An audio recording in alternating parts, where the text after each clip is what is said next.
Well, good morning, Restoration. Listen, last week I emphasized the importance of community, right? And we looked at how there's safety in community, there's security in community, and how you and I were designed for community.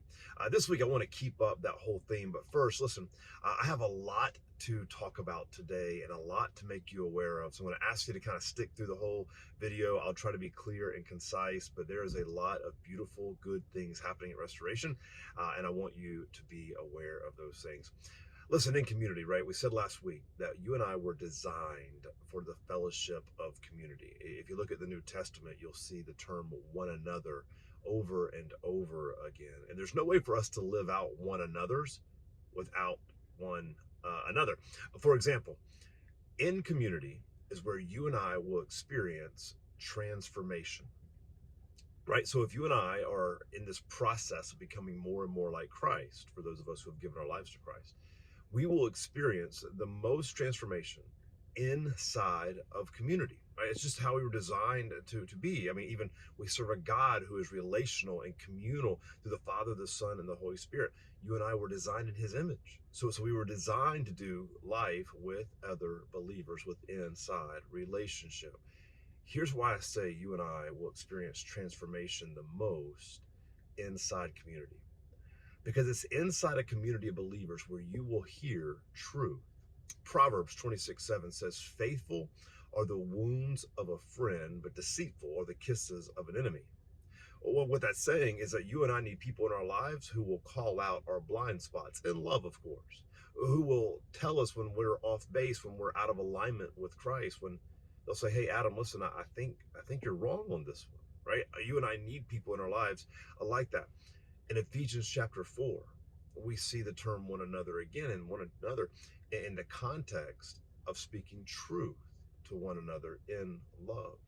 See, if you and I are doing this whole following Jesus thing without someone else in our lives or without a community, we'll end up believing what we want to believe, and we'll end up believing what best fits our own personal, sinful, selfish desires. So super important to be in community. Listen, we've said before that an expression of that is for us to be part of a team, or whether it's serving, part of a community group, part of a huddle. Like, those are just expressions here at Restoration that will allow us, that will foster those kind of communal relationships naturally. I want to encourage you to be part of that, whether that's serving, whether that's community groups or huddles. All of the links are below in this video for you to sign up for that.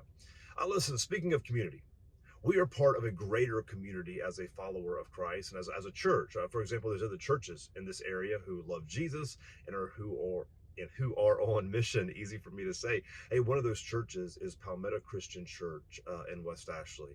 Pastor is a good friend of mine named Paul Zerbst. Super thankful for him.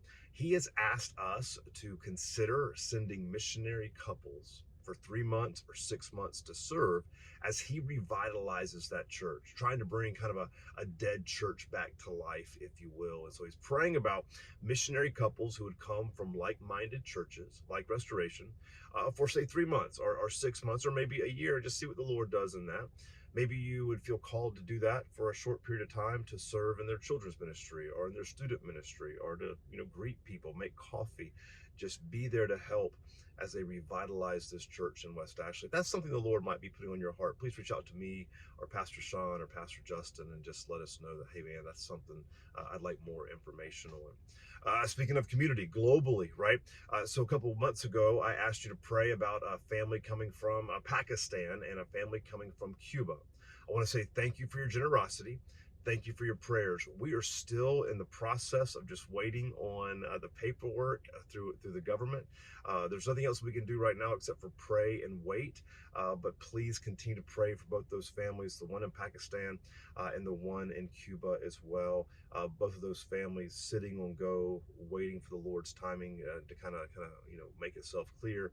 But we are waiting on the U.S. government just to get approval for humanitarian parole. So please keep praying for that. Okay. Listen, I also want to just make you aware of a couple more things. We got baptism coming up in August. We got beach baptism and we have worship center baptism. So I want to encourage you to do that if that is your next step. And if you're not sure if that's your next step, please reach out to somebody and let us know. And then finally, listen, we are going to do our own in-house marriage conference, right? So in October, we're going to do a marriage conference for restoration folks. We want to open it up to restoration folks first. Then we'll open it up to the community if we still have capacity. There will be information at the bottom of this video for you to do that. I want to go ahead and just say it's $75 a couple. It's going to be a Friday night and a Saturday, kind of up till the afternoon time.